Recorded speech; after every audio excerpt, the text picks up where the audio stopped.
হে বন্ধু মুসলমান যুবক ভাইরা, দেখেন আমার আল্লাহ তওবাকারী বান্দাকে কেমন ভালোবাসে। আমার আল্লাহ দেখেন তওবাকারী বান্দাকে কেমন মোহাব্বত করে। আমার ভাইজান, আমার বন্ধুগণ, আমার আপনার দয়ার নবী, মায়ের নবী, রহমাতুল লিল আলামিন নবী একদিন নামাজ পড়িয়া আমার আল্লাহ তাআলার কাছে হাত তুলে দোয়া করে, আল্লাহ ও মাওলা কারীম, আবু লাহাব অথবা দাহিয়াতুল কালবি, এই দুইজনের একজনকে আল্লাহ তুমি ইসলামের জন্য কবুল করে নাও, আর ইসলামকে তুমি শক্তিশালী করিয়া দাও। জোরে বলেন না সুবহানাল্লাহ। দুইজনের জন্য আমার আপনার দয়ার নবী, মায়ার নবী দোয়া করলেন। ভাইরে আমার বন্ধুগণ, একজনের জন্য দোয়াটা কবুল হয়ে গেল, তার নাম হলো দাহিয়াতুল কালবি। আমার আল্লাহ পাক রব্বুল আলামিন জানাইয়া দিলেন, নবী গো আগামীকাল সকালবেলা দাহিয়াতুল কালবি আপনার কাছে আসবে, আপনার কাছে আসবে কালেমা পড়ার জন্য, ইসলাম গ্রহণ করার জন্য। ও বন্ধু মুসলমান যুবক ভাইরা রে, আমার আপনার দয়ার নবী, মায়ের নবী, আমার বন্ধুগণ যখন নাকি শুনেছে দাহিয়াতুল কালবি মুসলমান হয়ে যাবে, আমার নবী বাজান উৎফুল্ল হয়ে গেছে। আমার নবী মুস্কি মুস্কি বাজান রে হাসতেছে। এবং মুসলমান তার পরের দিন সকালবেলা নবী আমার সাহাবাই কিরামকে নিয়ে আমার বন্ধুগণ এইরকমভাবে বসে আছে। আমার বন্ধুগণ আর সাহাবাই কিরামকে মিষ্টি মিষ্টি হাদিস শোনাইতেছে। এমন সময় একজন আল্লাহর বান্দা চাদর মুড়ি দিয়া আমার বন্ধুগণ নবীজির দরবারে হাজির হয়ে গেল। আমার নবী ডাক দেয়া বলেন, কে গো তুমি? আল্লাহর বান্দা। হে বন্ধু মুসলমান যুবক ভাইরা রে, এইবার ওই পর্দাতে উঠাইয়া আমার বন্ধুগণ ওই দাহিয়াতুল কালবি আমার নবীকে ডাক দেয়া বলে, নবী গো আমার নাম হলো দাহিয়াতুল কালবি, ইয়া রাসূলুল্লাহ, ইয়া হাবিবাল্লাহ, আমি আপনার দরবারে আসছি কালেমা পড়ার জন্য। জোরে বলেন না সুবহানাল্লাহ। এ বন্ধু মুসলমান, কোনো দিকে নজর নাই রে বাবা। দেখো না আমার আল্লাহ তওবাকারী বান্দাকে কেমন ভালোবাসে। আমার আল্লাহ তওবাকারী বান্দাকে কেমন আমার বন্ধুগণ মোহাব্বত করে। দাহিয়াতুল কালবি আমার নবীজির হাতে হাত রাখিয়া আমার বন্ধুগণ মুসলমান হয়ে গেল। নবী আমার সাহাবায়ে কিরামকে বলল, আমার সাহাবীরা এই যে দেখো আমার আল্লাহ তাআলার একজন বান্দা সবে মাত্র কালেমা পড়ে মুসলমান হয়ে গেল। এবং মুসলমান কোনো দিকে নজর নাই রে বাবা। এদিক ওদিক কেউ তাকাইবেন না। কেউ যদি উঠে যায় আমার বন্ধুগণ কেউ তার দিকে তাকাবেন না। উঠে যাইতে গেলে উঠে যাইতে দেবেন রে বন্ধু। অনেক মানুষের এই ওয়াজটা পছন্দ হবে না, কিন্তু ভাই রে যাদের কপালে নসিব আছে, হিদায়েত নসিব আছে, তারাই তো এই বয়ানটা শুনবে। কথা বলেন ঠিক কিনা? ও বন্ধু মুসলমান যুবক ভাইরা রে, তওবা করলে বান্দা আল্লাহ তাআলা বান্দাকে কেমন মোহাব্বত করে, তওবাকারী বান্দাকে আমার আল্লাহ কেমন ভালোবাসে। দাহিয়াতুল কালবি মুসলমান হওয়ার পরে বাজান রে সাহাবায়ে কিরামের মজলিসের পিছনে বসে পড়লেন। কিন্তু ভাই গো কিছুক্ষণ পর আমার নবীজির কানে আমার বন্ধুগণ একজন যুবক মানুষের কান্নার আওয়াজ বেশি আসলো। একজন যুবক কেমন করে যেন হাউমাউ করে কান্না করতেছে। নবী আমার সাহাবীদেরকে ডাক দেয়া বললেন, ও আমার সাহাবীরা, দেখো না দেখো না কে কান্না করে, কার করুর কান্নার আওয়াজ আমার কানে বেশি আসতেছে। ও বন্ধু, এইবার সাহাবায়ে কিরাম ডাক দেয়া বললেন, নবী গো যে সবে মাত্র কালেমা পড়ে মুসলমান হয়ে গেছে, আপনার ওই যুবক সাহাবী দাহিয়াতুল কালবি হাউমাউ করে কান্না করতেছে। ও বন্ধু মুসলমান যুবক ভাইরা, হে টাঙ্গাইল জিরার বাবা জিরা রে, আমার আপনার দয়ার নবী, মায়ার নবী, রহমাতুল লিল আলামিন নবী দাহিয়াতুল কালবিকে আমার নবী তার কাছে ডাকলেন, ডাক দিয়ে বললেন, দাহিয়াতুল কালবি রে, কি জন্য তুমি হাউমাউ করে কান্না করো? কি জন্য তুমি চোখের পানি ছেড়ে ছেড়ে কান্না করতেছো? এ যুবক ভাই, ও মুরব্বী বাবাজিরা, একটু দিলের খেল লাগাইয়া শোনো, দিলটাকে একটু নরম কইরা দাও, কান্নার একটু ভান ধরো। দেখো আমার আল্লাহ আজকে তোমাকে মাফ করতে পারে। আজকের মাহফিলটা আমার আল্লাহ কবুল যদি কইরা নেয়, তাহলে এটাই আমাদের নাজাতের কারণ হয়ে যাবে। কথা বলেন ঠিক কিনা? বন্ধু, এইবার যখন দাহিয়াতুল কালবি আমার নবীজির কাছে আসলেন, নবী আমার বললেন, দাহিয়াতুল কালবি রে, তুমি কি জন্য কান্না করো? তুমি কি জন্য কান্না করো? ও দাহিয়াতুল কালবি, তুমি যেই কালেমা সবে মাত্র পড়েছ, এই কালেমা পড়লে আমার আল্লাহ বান্দার সমস্ত গুনাহকে মাফ কইরা দেয়। দাহিয়াতুল কালবি ডাক দেয়, বলে, নবী গো, আমি আমার মনকে বিশ্বাস করাইতে পারতেছি না। ও নবী গো, এই কালেমা পড়লে আল্লাহ তো মাফ কইরা দেয়, কিন্তু নবীজি, আমি এমন এমন কিছু অন্যায় করেছি, আমি এমন এমন কিছু পাপ করেছি, যেই পাপের ক্ষমা আমার আল্লাহ বুঝি মাফ করবে না, যেই গুনাহগুলো আমার আল্লাহ বুঝি মাফ করবে না। এ ভাইয়া, দেখো না দাহিয়াতুল কালবি কি এমন গুনাহ করেছে, যার কারণে বাজানদের চোখের পানি ছেড়ে ছেড়ে কান্না করতেছে। দাহিয়াতুল কালবি আমার নবীকে ডাক দিয়ে বলে, ইয়া রাসূলুল্লাহ, নবী গো, আমি এমন এমন কিছু অন্যায় করেছি, এই গুনাহ বুঝি আমার আল্লাহ কখনোই মাফ করবে না। নবী আমার বললেন, দাহিয়াতুল কালবি রে, কি তুমি এমন গুনাহ করেছো যার কারণে তুমি এত অনুতপ্ত হইতেছো, যার কারণে তুমি চোখের পানি ছেড়ে ছেড়ে কান্না করতেছো? এবং তো মুসলমান যুবক ভাইরা, দাহিয়াতুল কালবি ডাক দিয়ে বলে, নবী গো, আমি এমন একজন নিষ্ঠুর বাবা, এমন একজন নিষ্ঠুর বাবা, আমি আমার জীবন দশায় আমি আমার কয়েকটা কন্যা সন্তানকে জীবিত হত্যা করেছি। আমি আমার কয়েকটা কন্যা সন্তানকে বালু চাপা দিয়ে মাইরা ফেলাইছি। ও নবী গো, আমি একজন ব্যবসায়ী মানুষ। ও নবী গো, একদিন ব্যবসা করার জন্য দূর দেশে যাব। আমি আমার মায়ের কাছ থেকে বিদায় নিতেছিলাম, আমি আমার বাবার কাছ থেকে বিদায় নিতেছিলাম। আমি আমার যখন বিবির কাছ থেকে বিদায় নেব, আমার বিবি আমার ডাক দেয়া বলল, প্রাণের স্বামী গো, আপনি তো বিদেশে, আপনি তো অনেক দূরে যাইতেছেন ব্যবসা করার জন্য, আপনি কবে আসবেন এটা তো বলতে পারবেন না। ওগো স্বামী, আমার গর্ভে তো আমি সন্তান ধারণ করেছি, কিছুদিন পরে তো আমি সন্তান প্রসব করব। ও প্রাণের স্বামী, আপনি বলে যান, আমার গর্ভের থেকে যদি কন্যা সন্তান হয়, তাহলে এই কন্যা সন্তানটাকে আমি কি করব? আর যদি আমার গর্ভ থেকে পুত্র সন্তান হয়, এই পুত্র সন্তানটাকে আমি কি করব? এ বাবা, কোনো দিকে নজর নাই।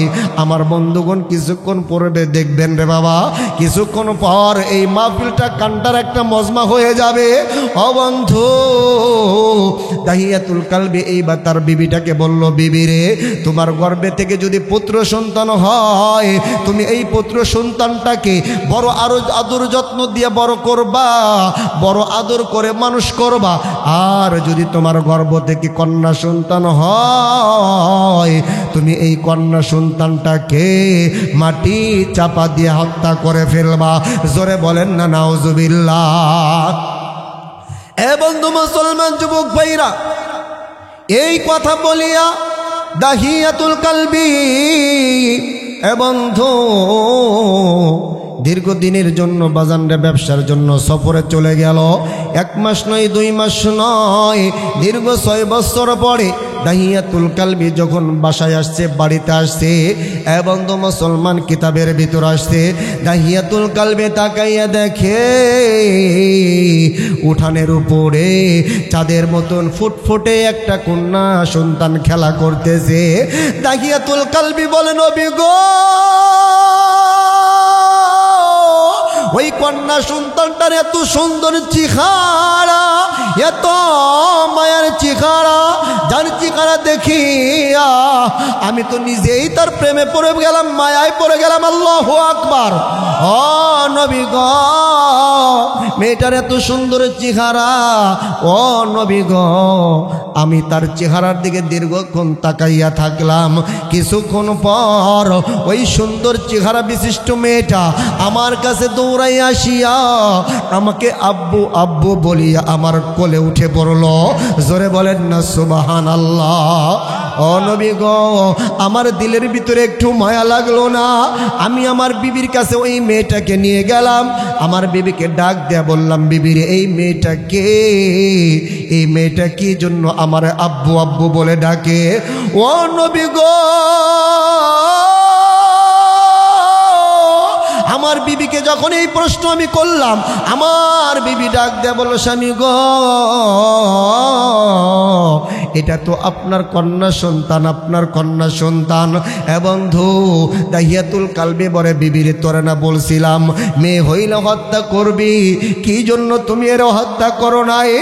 বন্ধু মুসলমান যুবক ভাইরা, ও বৃদ্ধ বাবাজিরা, এইবার দাহিয়াতুল কালবির বিবি ডাক দিয়ে বলে, স্বামী গো, আমি আপনার হুকুম অক্ষরে অক্ষরে পালন করতে গেছিলাম। স্বামী গো, আমি যখন আপনার মেয়েটাকে হত্যা করার জন্য গলায় টিপি দিছি গো স্বামী, আমি তাকাইয়া দেখি আপনার এই মেয়ের চেহারাটা হুবাহুব আপনার চেহারার সঙ্গে মিল আছে। জোরে বলেন না সুবহানাল্লাহ। ও প্রাণের স্বামী গো, আপনার এই মেয়ের চেহারাটা আপনার চেহারার সঙ্গে মিলে গেছে, এই জন্য আমি চিন্তা করলাম এরে মারব না। যেহেতু ওর চেহারাটা ওর বাবার সঙ্গে মিল আছে, তাহলে ওর বাবাও ওরে মারবে না, ওরে আদর করবে। এই জন্য স্বামী গো, আমি আপনার মেয়েটারে মারি নাই, আমি আপনার মেয়েটারে বড় আদর করে যত্ন করে মানুষ করেছি। আমি আপনার মেয়ের সুন্দর একটা নাম রাখছি, আমি আপনার মেয়ের নাম রাখছি জামিলা। আল্লাহু আকবার। বন্ধু মুসলমান, এইবার দাহিয়াতুল কালবি আমার নবীকে ডাক দেয়া বলে, নবী গো, এই কথাটা শোনার পরেও আমি পাষাণ, আমার দিলটা একটু নরম হইল না। আমি আমার বিবিকে ওই সময় সান্ত্বনা দিয়ে বললাম, বিবি রে, তুমি যা করেছো ভালো করেছো, আমি আমার মেয়েটাকে আর মারবো না, তার জানে মারবো না। ও নবী গো, এই কথা বলিয়া আমার বিবিকে সান্ত্বনা দিয়া আমি যখন রাত্রিবেলায় বিছানায় ঘুমাইতে গেলাম, বিছানায় ঘুমাইতে যাওয়ার পর শয়তান আমার মাথায় চেপে বসলো, শয়তান আমার দিলে কুমন্ত্রণা দিল, শয়তান আমার ডাক দেয়া বলে, নফস আমার ডাক দেয়া বলে, এরে দাহিয়াতুল কালবি, এইটা তুই কি করলি? তুই না একটা মেয়ের বাবা হইছস, আরে সমাজে তো তোমাকে মানুষ ভালো চোখে দেখবে না, তোমার মেয়ে অন্যের বাড়ি কাজ করবে, তোমার মেয়ে অন্যের সংসার করবে, আরে তোমার তো মানুষ বাঁকা নজরে তাকাবে। আমার বন্ধুগণ, দাহিয়াতুল কালবি বাজানরে ঘুমাইতে পারে না। দাহিয়াতুল কালবি আমার নবীকে ডাক দেয়া বলে, নবী গো,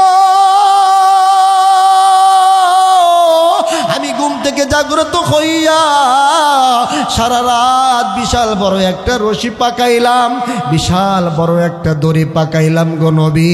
ও নবী গো, ধারালো একটা এরকম বার চাকু অথবা অন্য একটা অস্ত্র আমার বন্ধুগণ ওই দাহিয়াতুল কালবি লুকাইয়া রাখলো। যখন সকাল হয়ে গেল, দাহিয়াতুল কালবি তার বিবিকে ডাক দেয়া বলে, বিবি রে, আজ কয়েক বছর যাবৎ আমার বন্ধু বান্ধবের সঙ্গে সাক্ষাৎ হয় না, দেখা হয় না। ওরে বিবি, আমি আজকে আমার বন্ধুর বাসায় বেড়ানোর জন্য যাব, প্লিজ ভাই কেউ ওঠাউঠি করবেন না, কেউ ওঠাউঠি করবেন না। আর কিছু সময় বাজান একটু কষ্ট করে বসে থাকেন। দাহিয়াতুল কালবি আমার নবীকে ডাক দেয়া বলে, নবী গো, আমি আমার বিবিকে বললাম, বিবি রে, আমি অনেক দিন যাবৎ বন্ধুর বাসায় যাই না, বন্ধুর বাসায় বেড়ানোর জন্য যাব। ও বিবি, তুমি একটু জামিলারে সাজাইয়া দাও, আমি জামিলারে সঙ্গে নিয়ে বেড়াইতে যাব। এবং তো মুসলমান যুবক ভাইরা, মায়ের জাতিরা তো মানুষের বাজানে নরম দিলের মানুষ, তারা অবলা মানুষ, তারা সহজ সরল মানুষ। জামিলার মা মনে মনে চিন্তা করলো, যাই হোক, আমার স্বামী বুঝি আমার মেয়েটাকে আর মারবে না, আমার স্বামী বুঝি আমার ছেলের মেয়েটাকে আর আঘাত করবে না। ও বন্ধু মুসলমান যুবক ভাইরা রে, এইবারে জামিলার মা জামিলাকে সুন্দর করে গোসল করাইয়া, নতুন জামা পরাইয়া আমার বন্ধুগণ দাহিয়াতুল কালবির হাতে তুলে দিল। আর ডাক দে বলো, প্রাণের স্বামী গো, আপনি তো ভালো করেই জানেন আমার আর কোনো ছেলে সন্তান নাই। ওগো প্রাণের স্বামী, আমি আমার কলেজার টুকরা জামিলারে আপনার হাতে তুইলা দিলাম, আপনি আমার জামিলারে সন্তান হওয়ার পূর্বেই আমার কোলে ফিরা দিবেন। এ বন্ধু মুসলমান যুবক ভাইরা, দাহিয়াতুল কালবি ডাক দে বলে, নবী গো,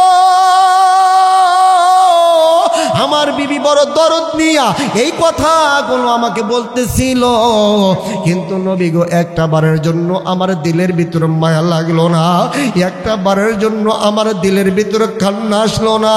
ইয়া রাসূলুল্লাহ, আমি প্রতিজ্ঞা করলাম যে করেই হোক এই মেয়েটাকে আমার হত্যা করতেই হবে, তাহলে মানুষের কাছে মুখ দেখানো যাবে না।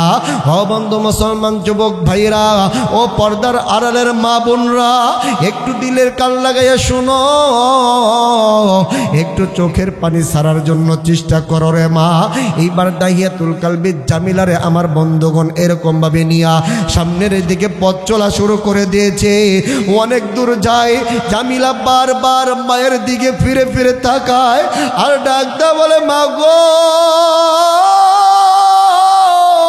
তুমি আমার জন্য চিন্তা কইরো না, আমার বাবা আমার মারবে না, আমার বাবা আমার হত্যা করবে না। ও মা গো, দেখো না আমার বাবা আমারে কত আদর করিয়া যত্ন করে নিয়ে যাইতেছে। মা গো, তুমি এখন বাড়ির দিকে রওনা দাও, ঘরের ভিতরে যাও, তুমি আমার জন্য টেনশন কইরো না। ও বন্ধু মুসলমান যুবক ভাইরা, এই কথা বলিয়া দাহিয়াতুল কালবি জামিলারে নিয়া অনেক দূর মরুপান্তর চলে গেল। এখন আমার বন্ধুগণ দাহিয়াতুল কালবি চতুর্দিকে তাকাইয়া দেখে কোনো মানুষজন নাই, আমার বন্ধুগণ কোনো বসত বাড়ি নাই। এইবার ওই দাহিয়াতুল কালবি জামিলারে বাজানরে ডাক দিয়ে বলল, জামিলারে, তুমি যাও ওইখানে একটু খেলাধুলা করো, আমার একটু কাজ আছে। এই কথা বলিয়া ওই জামিলার বাবা দাহিয়াতুল কালবি তার কাছে লুকানো থাকা অস্ত্র দিয়া আমার বন্ধুগণ জামিলাকে মারার জন্য কুয়া খোদা শুরু করে দিল। ভাই রে, দাহিয়াতুল কালবি আমার নবীরে ডাক দেয়া বলে, ইয়া রাসূলুল্লাহ, ইয়া হাবিবাল্লাহ, নবী গো, জানেননি আমি যখন কুয়া খুঁজতে যাইয়া আমার কষ্ট হইতেছিল, আমার মুখ দিয়া ঘাম ঝরতেছিল, আমার দাড়িগুলোর উপর বালু লাগতেছিল, আমার কচি মেয়ে জামিলা এই অবস্থা দেখিয়া আমার কাছে আসলো। আমার কাছে আসিয়া আমার জামিলা তার নতুন জামা দিয়া আমার দালির ময়লাগুলো পরিষ্কার কইরা দেয় আর আমার কপালে চুমু খায়। ডাক দিয়া বলে, বাবা গো, তুমি না আমারে তোমার বন্ধুর বাড়িতে বেড়াইতে নিয়ে যাইবা। বাবা গো, তুমি কি জন্য কুয়া খুঁজতেছো? কার জন্য কুয়া খুঁজতেছো? আমার বন্ধুগণ দাহিয়াতুল কালবি ডাক দিয়ে বলে নবী গো, এই কথা বলার শোনার পরেও আমার একটু মায়া লাগলো না। আমি জামিলারে বললাম, জামিলা রে, এই কুয়া খুদবো একটু প্রয়োজন আছে, তুমি যাও আর একটু খেলাধুলা করো। ইয়া রাসূলুল্লাহ, আমার অবুঝ মেয়েটা আবার খেলাধুলায় মক্ত হয়ে গেল। ইয়ো নবী গো, এইবার যখন কুয়া খুঁজতে খুঁজতে এক পর্যায়ে কুয়া খোদা শেষ হয়ে গেল, এইবার আমি আমার জামিলা ছোট্ট মেয়েটাকে ডাক দেয়া বললাম, জামিলা রে, এদিকে আয়, এদিকে আয়, দেখ না কত সুন্দর একটা কুয়া খুঁজেছি। অবন্ধ মুসলমান যুবক ভাইরা, দাহিয়াতুল কালবি আমার নবীকে চোখের পানি ছেড়ে ছেড়ে ডাক দেয়া বলে, নবী গো, আমার অবুঝ মেয়েটা আমার কাছে যখন আসলো, আমার মেয়েটা যখন কুয়া দেখার জন্য এরকম নিচু হইছে, আমি নিষ্ঠুর বাবা, আমি আমার ছোট মেয়েটাকে ধাক্কা দিয়ে কুয়ায় ফেলে দিয়েছি। ও নবী গো, আমার ছোট্ট মেয়েটা কুয়ার ভিতর পড়িয়া কিছুক্ষণ পর যখন মাথাটা উঠাইছে, আমি তাকাইয়া দেখি আমার জামিলার কপালটা পাথরের সাথে লেগে ফাইটে গেছে। আমার জামিলার কপাল বেয়ে বেয়ে রক্ত পড়তেছে। আমার জামিলা আমার ডাক দেয়া বলে, বাবা, তুমি না আমারে তোমার বন্ধুর বাড়িতে বেড়াইতে নিয়ে যাইবা, কিন্তু বাবা গো, তুমি না আমারে কুয়ার ভিতরে ফালাইয়া দিলা।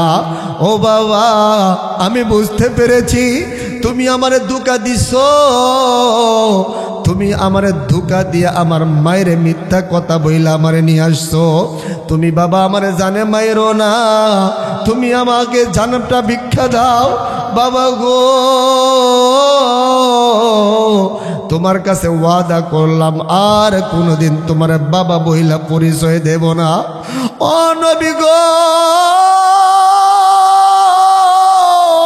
আমার মেয়ে জামিলা চোখের পানি ছেড়ে ছেড়ে আমাকে বাবা বাবা বলিয়ে কান্দে, হাজারবার বাঁচার জন্য আকুতি করে, কিন্তু আমি এমন নিষ্ঠুর পিতা, আমি এমন পাষাণ্ড পিতা, একটা বারের জন্য আমার মায়া লাগলো না। আমি ডাক দেয়া বললাম, জামিলা রে, তুমি যতই আমার বাবা বলে ডাক দাও, তোমার বাবা ডাক আমার ভালো লাগে না। ইয়া রাসূলুল্লাহ, ইয়া হাবিবাল্লাহ, ও নবী গো, আমি নিষ্ঠুর হইয়া আমি আমার মেয়েটাকে ছোট ছোট পাথর মারতে শুরু করলাম। ও বন্ধু মুসলমান যুবক ভাইরা, তারা কেমন নিষ্ঠুর ছিল। আইয়ামে জাহিলিয়াতের যুগের মানুষ কেমন বর্বরতার মানুষ ছিল রে বাবা। মেয়েটার প্রতি কোনো দয়া মায়া লাগে নাই, একটু মায়াও জাগে নাই রে বাবা। দাহিয়াতুল কালবি কান্দে আর ডাক দিয়ে বলে, নবী গো, আমি আমার মেয়েটার উপরে ছোট ছোট পাথর নিক্ষেপ করলাম। এরপরে আমি আমার মেয়েটাকে মারার জন্য বড় একটা পাথর আমি আমার দুই হাতের উপর উঠাইলাম। আমার মেয়ে জামিলা এই পাথরটা দেখিয়া, নবী গো, আমার মেয়ের চক্ষুটা বড় বড় হয়ে গেল। আমার মেয়ে আমাকে ডাক দেয়া বলে, বাবা গো,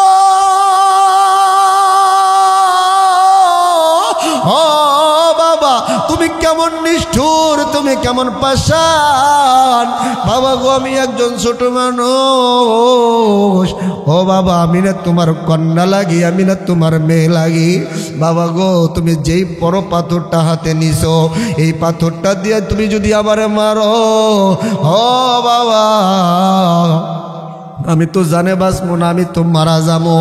বাবা গো, তোমার কাছে জানটা ভিক্ষা চাই, তুমি আমার মায়েরও না, তুমি আমার জানটা ভিক্ষা দাও। ওয়াদা করলাম আর কোনোদিন তোমার বাবা বলে পরিচয় দেব না, আর কোনোদিন আমি ওই বাড়িতে ফিরে যাব না। তারপরেও বাবা, তুমি আমার জানে মায়েরও না। ইয়া রাসূলুল্লাহ, ইয়া হাবিবাল্লাহ, নবী গো,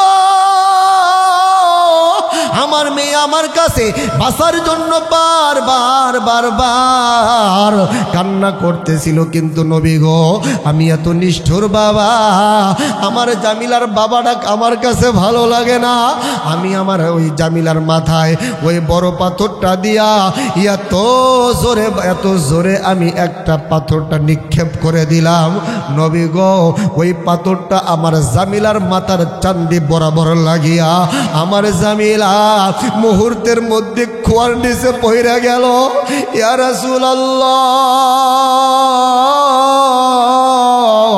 ইয়া হাবিবাল্লাহ, নবী গো আমার মেয়ের মাথার চান্দি ফাইটা মগজগুলা ছিন্ন ভিন্ন হয়ে গেল। ও নবী গো আমার মেয়ে জামিলা যখন মারা গেল নিস্তেজ দেহটা পইরা রইছে। আমি আমার জামিলাকে যখন পাথর মারলাম, আমার জামিলাই একটা শব্দ আমারে বলেছিল, বাবা। মা বলেছিল এই যুগের বাবারা ভালো না, এই যুগের বাবারা মেয়েদেরকে দেখতে পারে না। ও বাবা তুমি এত নিষ্ঠুর, এত পাষাণ, বাবা গো আমি আমার আল্লাহর কাছে তোমার নামে বিচার নালিশ দিব। এ বন্ধু মুসলমান যুবক ভাইরা রে, দাহিয়াতুল কালবি আমার নবীকে ডাক দেয়, বলে নবী গো আমার মেয়েটা মারা যাওয়ার পূর্বে আমাকে একটা কথা বলল, ও বাবা তুমি বড় নিষ্ঠুর, তুমি বড় পাষাণ, ও বাবা গো আমি তোমার নামে আমার আল্লাহর কাছে বিচার দেব। ইয়া রাসূলুল্লাহ, ইয়া হাবিবাল্লাহ, আমি যখন আমার মেয়েটাকে মাটির চাপা দিয়ে বাড়িতে আসলাম, রাত্রিবেলায় আমি স্বপ্ন দেখি আমার মেয়েটা আমাকে ডাক দিয়ে বলতেছে, বাবা গো তুমি কেমনে এত নিষ্ঠুর হইতে পারলা, কেমনে তুমি তোমার মেয়েটাকে মারলা। ইয়া রাসূলুল্লাহ, ইয়া হাবিবাল্লাহ, বলেন এখন আমি খাইতে গেলেও আমার মেয়েটার কথা স্মরণ হয়, আমি এখন ঘুমাইতে গেলেও আমার মেয়েটার কথা স্মরণ হয়। ও নবী গো এইবার আপনি বলেন আমি যেই অন্যায় কাজ করেছি আমার আল্লাহ কি আমার গুনাহকে মাফ কইরা দিব? এবং তো মুসলমান যুবক ভাইরা এই কথাটা শোনার পর আমার আপনার দয়ার নবী, মায়ার নবী, আমার বন্ধুগণ একজন সাহাবীকে জড়াইয়া ধরে দুটি চোখের পানি ছেড়ে ছেড়ে কান দেওয়ার ডাক দেয়া বলে, ও সাহাবীরা কোন বাবা কি এত নিষ্ঠুর হইতে পারে, এত পাষাণ হইতে পারে? কোন বাবা কি তার মেয়েকে হত্যা করতে পারে রে? কোন বাবা কি কোনো তার মেয়েকে পাথর চাপা দিয়া মারতে পারে? হ্যাঁ বন্ধু মুসলমান যুবক ভাইরা, নবী আমার আর কোনো কথা বলে না, আমার বন্ধুগণ চুপচাপ বসে আছে। কিছুক্ষণ পর আজ আমার বন্ধুগণ জিবরাইল আলাইহিস সালাতু ওয়াস সালাম উপস্থিত হয়ে গেলেন। আমার নবীকে সালাম দিয়ে ডাক দেয়া বলেন, নবী গো ওই যে দাহিয়াতুল কালবি যে তার কন্যা সন্তানকে হত্যা করেছে, ও নবী গো দাহিয়াতুল কালবিকে আপনি সুসংবাদ দিয়ে দেন। দাহিয়াতুল কালবি যখন কালেমা পড়েছে, দাহিয়াতুল কালবি যখন আল্লাহ তাআলার কাছে খাটিয়ে দিলে তওবা করেছে, আমার আল্লাহ তার পিছনের সমস্ত গুনাহকে আমার আল্লাহ মাফ কইরা দিছে। জোরে বলেন না সুবহানাল্লাহ। হে বন্ধু মুসলমান যুবক ভাইরা রে, এই কালেমার এত দাম, তওবার এত গুরুত্ব রে বাবা। এই জন্য বন্ধুরে জীবনে অনেক পাপ করেছো, অনেক অন্যায় করেছো, জীবনে অনেক গুনাহ করেছো, এখনো সময় আছে আল্লাহর কাছে কান্নাকাটি করো। আমার আল্লাহকে একটা ডাক দেয়া বলো, আল্লাহ। এ যুবক ভাই মোহাব্বতে একটা বার আমার আল্লাহকে ডাক দাও না, আল্লাহ। এ বন্ধু আমার আল্লাহ তাআলা ডাক দিয়ে বলে, বান্দারে তোমরা যদি আমি আল্লাহর কাছে খাটি দিলে তওবা করতে পারো, ও বান্দা তোমাদের গুনাহ যতই হোক না কেন, তোমাদের গুনাহ পাহাড় পরিমাণও যদি হয়, আমি আল্লাহ তবু তোমাদের সমস্ত গুনাহকে মাফ করে দেব। জোরে বলেন না সুবহানাল্লাহ।